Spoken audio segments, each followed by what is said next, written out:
ये मुर्गियां एक एक करके अपनी खाल उतारती है, फिर रगड़ रगड़ के नहाती है और डांस भी करती है।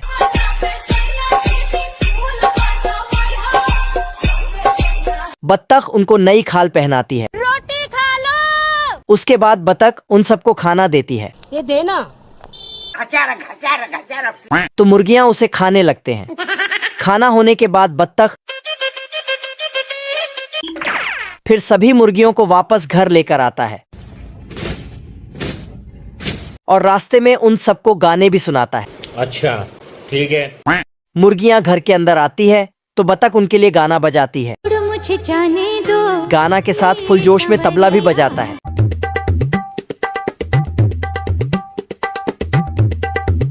तो मुर्गियां खिड़कियों से निकलती है और अंडे देकर अंदर जाती है और बाहर आती है। बवाल चीज है बे। साला बत्तख जितना जल्दी जल्दी गाना बजाती है, मुर्गियां उतनी जल्दी जल्दी अंडे देती है। ये मुर्गियां तो बहुत ही टैलेंटेड है।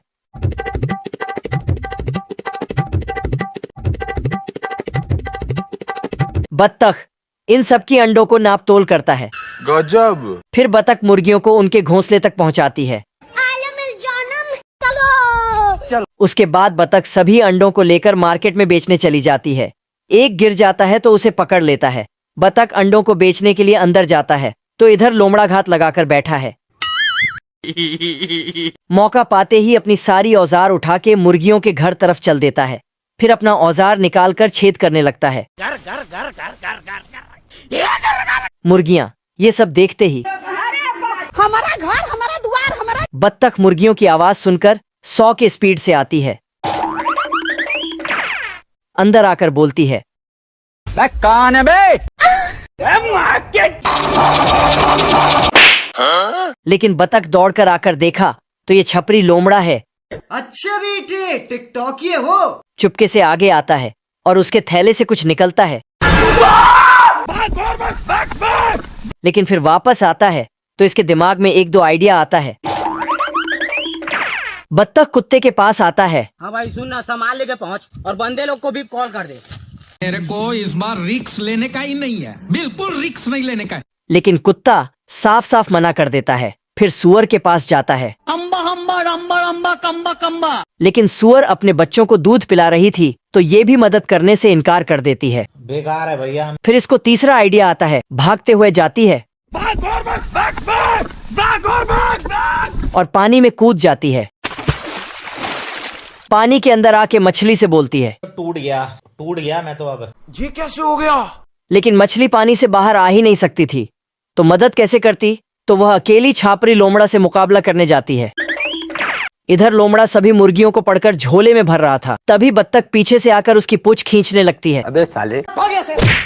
लोमड़ा ने मुर्गियों को भर के झोला उठाया और 9-2-11 होने लगा।